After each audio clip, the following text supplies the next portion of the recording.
Good morning, everyone. Hello, I said good morning.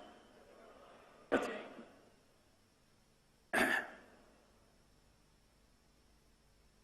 The moment we are born as human beings, life has become very complicated. If you had come here like any other creature on this planet, stomach full, life settled. Once you come here as a human being, stomach empty, only one problem. Stomach full, 100 problems. Because what you call as human is not going to be settled by fulfilling your survival needs. If you had come like any other creature, survival would fulfill your life. Eating, sleeping, reproducing, dying one day would be a complete process. Once you come as a human being, all these things you have to do, but only when survival is in question, it means something to you. Once it is there, it means nothing to you. Because what is human kicks in only after your survival is taken care of. So, what is this whole thing? In the evolutionary process, we are supposed to be on the top of the pile on this planet. If you look at this topmost creature on this planet, also the most miserable creature on the planet. Every other creature, if their survival requirements are taken care of, they're just quite okay. Maybe they're not ecstatic, but at least peaceful. But today you see, human beings, even the so-called spiritual leaders unfortunately, are saying peace is the highest goal in your life. Just now somebody asked me, how to attain ultimate peace? Spiritual leaders are going about teaching, peace of mind is your goal. Such people will only rest in peace. It'll only happen when they're dead. Till then it won't happen. Peace is not an ultimate goal of your life. If you want to enjoy your lunch today, you must at least be peaceful, isn't it? Hello? Are we in talking terms? Are we in talking terms or is there a problem? Is it true, if you want to enjoy your lunch, if not joyful, at least you must be peaceful? If you want to enjoy the people in your home, if you want to enjoy the people at work, if you want to enjoy the process of work, at least you must be peaceful, isn't it? So is this the ultimate goal of your life or is this the most basic requirement in your life? It is the most basic requirement.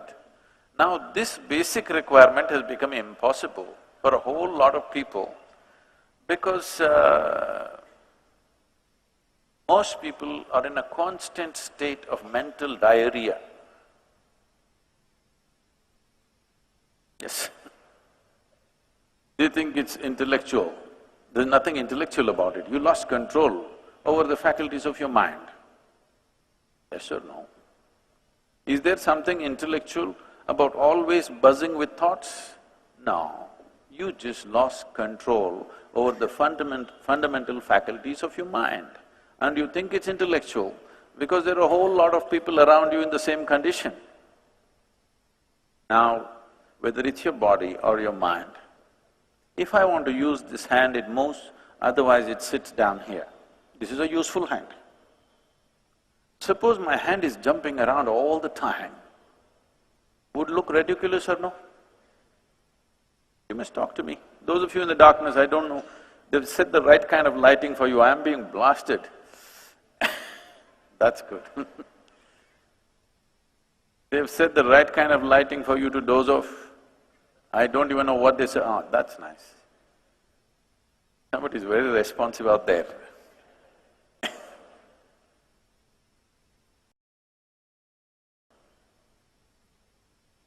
Now, this not be ridiculous if your body started doing its own things without your permission? Yes. Is it not equally ridiculous that your mind is doing things without your permission? Your only comfort is others cannot see you, but now you're lit up. Sitting in the darkness of your mind, you think others cannot see it. No, if they pay enough attention, they can see it.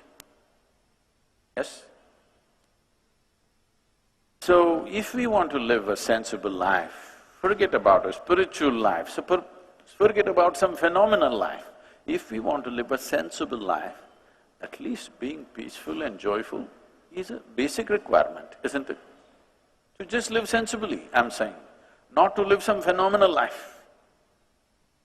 But that is not happening to over 90% of the humanity because we've taken wrong steps and we think we can fix it by fixing the whole world. Today, whatever we are doing, there are many ways to look at this, but one aspect of everything that you're doing is in pursuit of your happiness, isn't it so? See, first we must decide here, who is the yogi, all right? If you think you can just stare at me like this, I have a very long practice. I can sit like this for the next 2 hours without batting an eyelid. Hello? We're talking, all right? Is it true that if your body and your mind took instructions from you, naturally you would create utmost pleasantness for yourself? Yes or no? If unpleasantness is happening, obviously your body and your mind not taking instructions from you. This out-of-control state, you're giving it all kinds of names. If you are given a choice for yourself, pleasantness would be the choice, highest level of pleasantness, isn't it? What you want for your neighbor may be debatable, but what you want for yourself is clear, isn't it? Pleasantness means what? If you're pleasant in your body, we call this health. If it becomes very pleasant, we call it pleasure. If you're pleasant in your mind, we call this peace. If you become very pleasant, we call it joy. If you become pleasant in your emotion, we call this love. If you become very pleasant, we call it compassion. If you become pleasant in your very life energies, we call this blissfulness. If you become very pleasant, we call it ecstasy. If your surroundings become pleasant, we call this success. This is all you're looking for in your life, isn't it so? You want your insides pleasant, you want your outsides pleasant. Organizing outside pleasantness needs a certain amount of skill, certain amount of cooperation from many people around you. There are many forces in the outside situation. You must have the skill to get the cooperation of… If you can keep the cameras down, please, those of you who are on… You want to look at me through your third eye, you can do it, but not an apple eye, okay?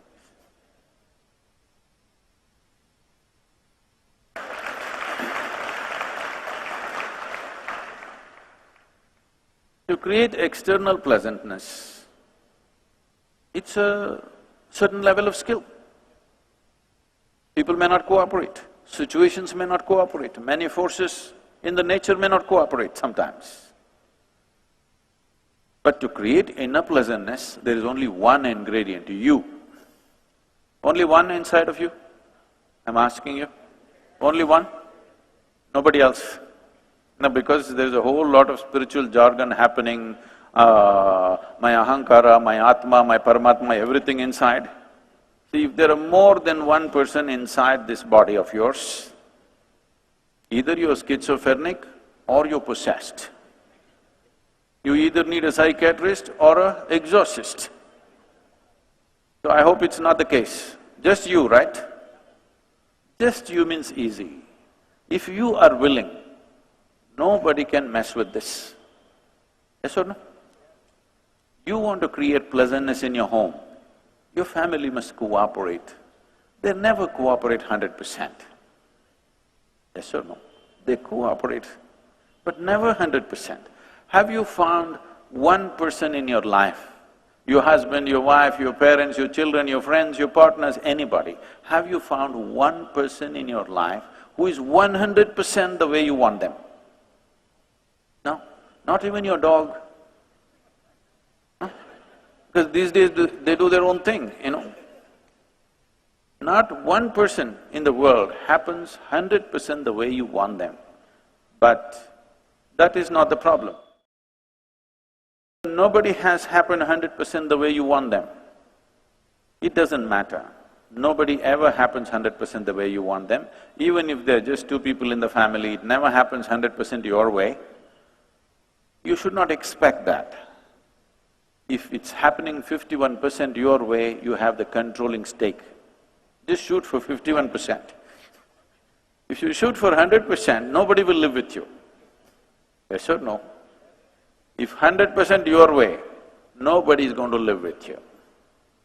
51% your way is a good ambition. If you achieve that, you're doing great. But within you, only one ingredient, just you. This person must happen your way, isn't it? Yes or no? This one person must happen your way. If this person does not happen your way, you're a lost case.